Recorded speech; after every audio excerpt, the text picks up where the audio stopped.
Bueno, la clase pasada habíamos visto que se puede marcar la PCR usando radiación, pero existe otro método más bonito, que es marcarlos con grupos fluoróforos.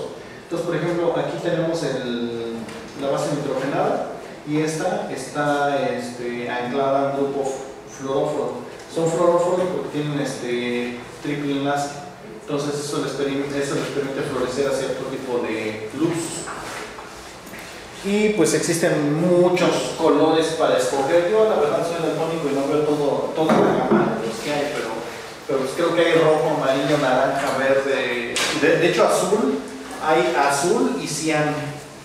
Sí, y cian. Sí, pero bueno. Pero bueno, entonces ¿para qué sirve entonces marcar la PCR radiactiva?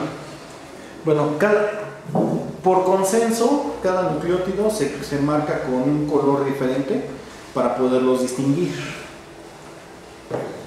Entonces, ahí tenemos, por ejemplo, que la guanina va de color azul o cian, no sé qué sea, el uracilo de verde, la adenina de, ¿qué es? ¿Naranja o amarillo? ¿Qué es esto? ¿Amarillo? Bueno, algo así. Es que estoy viendo aquí un color y ahí veo otro, o sea que el cañón también está daltónico. Chale.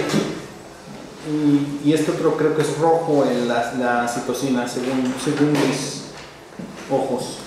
Entonces, cuando haces la PCR radiactiva y se queda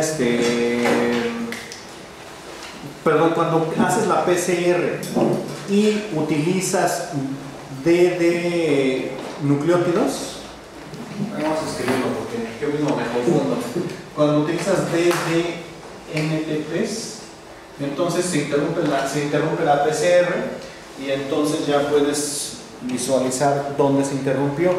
Y entonces, dependiendo la banda donde se haya interrumpido, como cada uno tiene un marcador diferente, al momento que los empato estos, cada uno de ellos da un color diferente. Y entonces ya nada más veo el color y ya con eso identifico la base. Recuerden que les había dicho, cinco tocina o así. Bueno, ya es mucho más fácil con colores. Estos son los famosos secuenciadores, todavía se usan mucho. Estos secuenciadores se utilizan para secuenciación tipo Sanger. Ya nada más tenemos los colorcitos y ahí tú ves. Y aquí lo que nosotros estamos viendo es la intensidad de luz fluorescente. Le haces incidir un láser y florece el color y ya te da la intensidad del tipo. Y como logramos ver, la intensidad, por ejemplo, de aquí de la adenina es muy alta y ya cuando llega a la siguiente banda desaparece dicha intensidad y así sucesivamente. Y en colores que se repiten, pues significa que es la misma base nitrogenada. Hay veces que se llegan a fusionar bandas, pero todavía en general está muy bonito. Por ejemplo, esta banda está muy ancha, esta está muy delgada. Normal, lo óptimo es que salgan así muy parejitas las bandas bonitas. Pero pues, en la vida real no siempre pasa eso.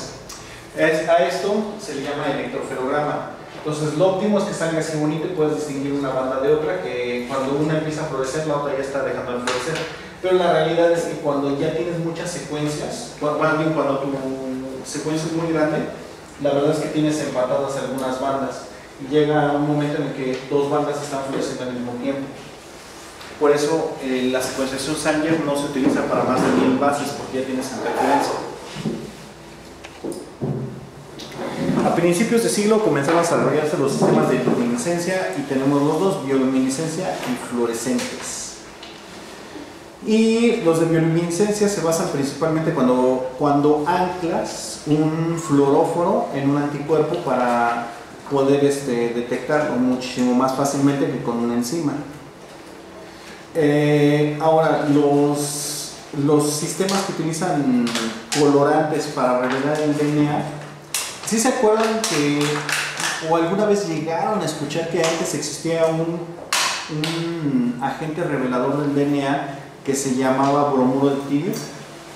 ¿No? ¿Sí? ¿Qué es eso?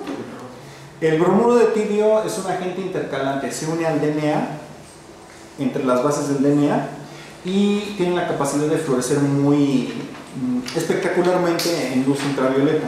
Entonces se utilizaba para hacer visible al DNA, pero se dejó de usar por lo mismo, porque es un agente intercalante.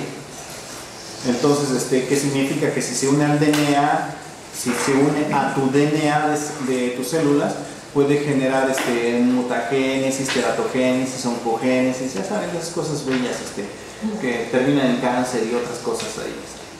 Entonces, por eso se dejó de usar. Actualmente se utilizan otros sistemas. Uno de ellos, el más utilizado, es el CyberGreen. El CyberGreen tiene la cualidad de que cuando el DNA es monocatenario no se une a él. O sea, si tú tienes RNA, prácticamente no se une al RNA. O si tienes nada más una sola cadena de DNA, no se une. Pero ya cuando tienes DNA bicatenario, ya cuando se empieza la elongación ya se une y empieza a florecer. Entonces, de esta manera tú puedes medir la concentración de DNA en base a la fluorescencia. Porque si nada más tengo una cadena de DNA bicatenario, voy a tener una fluorescencia, pero si tengo dos, tengo exactamente el doble. Entonces este método lo permitió ser cuantitativo. Y bueno, otro método que se utiliza es las ondas. ¿En qué consisten las ondas? Las ondas es cuando tienes un primer. Sí saben qué es un primer, ya se los había contado. ¿Qué es el primer? Es el que se une a la parte de ADN, ARN, se une al DNA que vas a amplificar. Ajá. Y es el que reconoce la DNA polimerasa. Entonces lo que haces es que donde está pones en la sección que vas a amplificar, pones un primer, pero este primer va marcado con dos moléculas. Una que se llama una que es un fluoróforo y otra molécula que es un apagador. ¿Qué es lo que hace el apagador? Absorbe la luz del fluoróforo. Entonces, cuando están en la misma molécula que es el primer, cuando están muy juntas, no fluoresce, porque el quencher, el apagador, elimina la fluorescencia de la molécula. Pero ya cuando llega la DNA polimerasa, agarra y corta esto, y ya al separarse las moléculas permite el desarrollo de la fluorescencia. Pues sí, básicamente es eso. La hidrólisis permite que se lleve la fluorescencia. Este es el CyberGreen, es un agente intercalante. Recuerdan que a inicios del curso les dije que prácticamente todas las bases nitrogenadas son planas. No tienen ni un solo carbono, ¿cómo se dice? Que no tenga un doble enlace. Todos los carbonos en las bases nitrogenadas tienen dobles enlaces. Entonces, su geometría de la molécula en general es plana. Y entonces, todas las moléculas que ustedes ven con esas características son agentes intercalantes. Por ejemplo, aquí ven que todos los carbonos que tiene esta otra molécula tienen por lo menos un doble enlace. Por lo menos en esta parte es la que se intercala. Y aquí sí, bueno, aquí ya tengo 1 y 2, no tengo 3 que ya tienen geometría piramidal, pero esta parte es la que se intercala entre las bases, y eso es lo que ocasiona que haya errores en la lectura y causa mutaciones. Y bueno, en este caso, pues el CyberGreen lo utiliza no es cierto, pero no es este es el CyberGreen. Bueno, permite que al intercalarse en el DNA se pueda ver la fluorescencia. Bueno, para detectar la fluorescencia, pues nuevamente necesitas el uso del láser. Existen distintos tipos de dispositivos para leer los intercambios de fluorescencia. Hay unos que son de carrusel. Estos me gustaban mucho, pero curiosamente ya están saliendo del mercado, ya son muy raros. Los otros son los que tienen tapita transparente arriba. De hecho, ¿cómo se dice? La tapa es una película de plástico nada más. Entonces el láser entra por arriba y por arriba sucede la lectura. Y bueno, entonces ahí se ve la fluorescencia de cada uno de los tubos, y con ello tú detectas más o menos ya cómo se lleva a cabo la reacción de PCR. Estos son los de carrusel, los que están desapareciendo, que incide el láser, pega en el tubo y rebota en un detector. Bueno, más bien es al revés, sale el láser de aquí, rebota en el tubo y llega al detector. Y con eso nos permite que se pueda llevar a cabo un monitoreo. En este eje tengo la fluorescencia, y en este otro cuántos ciclos está dando el termociclador. Entonces, como logran ver, entre más ciclos, más fluorescencia se da, pero llega un momento en el que llega esto hasta un tope. No le puse infinito fluoróforo o colorante, entonces nada más llega hasta cierto tope y ahí se detiene. Entonces,